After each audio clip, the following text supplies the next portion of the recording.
Assalamualaikum warahmatullahi wabarakatuh. Perkenalkan, nama saya Farisa Salsabila Natalia dengan NIM 39. Di sini izinkan saya untuk mereview film Boyhood. Boyhood merupakan film drama yang proses pembuatannya dilakukan selama 12 tahun dengan aktor yang sama tanpa pergantian pemeran. Film ini mengikuti perjalanan hidup Mason sejak usia 6 tahun hingga memasuki masa kuliah. Cerita ini fokusnya pada relasi keluarga, orang tua dan anak, serta proses pencarian jati diri dalam kehidupan sehari-hari yang tampak sederhana namun penuh makna. Film ini juga berfokus pada kehidupan Mason, seorang anak laki-laki yang hidup dalam keluarga dalam keadaan orang tua yang sudah cerai. Kemudian cerita ini dibangun dari potongan-potongan hidup yang cukup sederhana, seperti pindah rumah, pindah sekolah, kemudian menghadapi guru, bertengkar dengan saudara, hingga mengalami cinta pertama.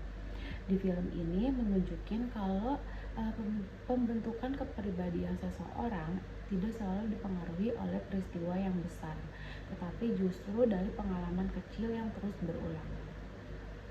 Kemudian hubungan Mason dengan ibunya atau yang bernama Olivia memperlihatkan seseorang orang tua yang berjuang keras membesarkan anak-anaknya sebagai single parent.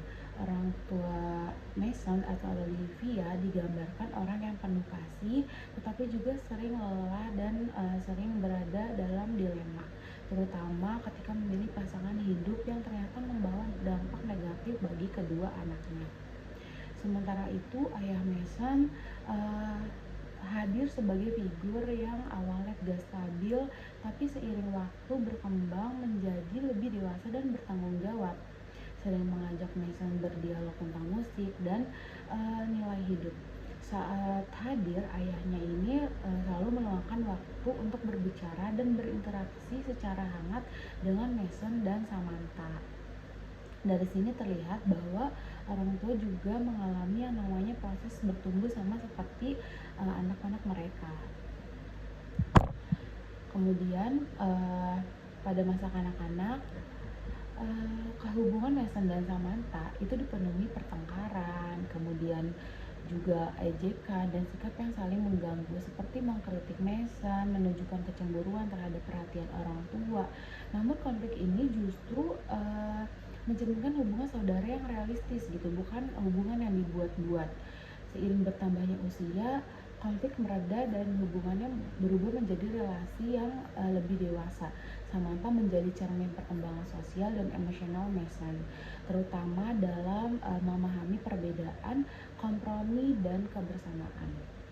Menurut saya, Boyhood itu ngajarin bahwa kehidupan itu gak selalu memiliki alur yang rapi dan terencana. Masa kecil hingga dewasa dipenuhi oleh perubahan, kemudian kesalahan, dan proses belajar yang tidak instan.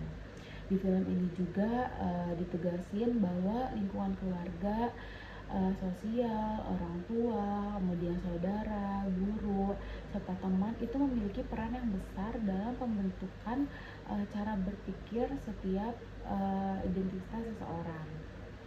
Menurut saya juga film ini tuh mengajak saya sebagai penonton untuk lebih menghargai momen-momen kecil dalam hidup, seperti percakapan sederhana, pengalaman gagal, atau kebersamaan keluarga yang tampaknya sepele tapi penuh makna gitu. Jadi Boyhood itu bukan sekadar film tentang tumbuh dewasa, tetapi juga tentang waktu, kemudian perubahan dan pencarian jati diri. Hidup bukan tentang mencapai tujuan besar semata, namun tentang menjalani proses dan belajar dari setiap fase yang sudah dilewati. Mungkin itu saja review dari saya tentang film Boyhood.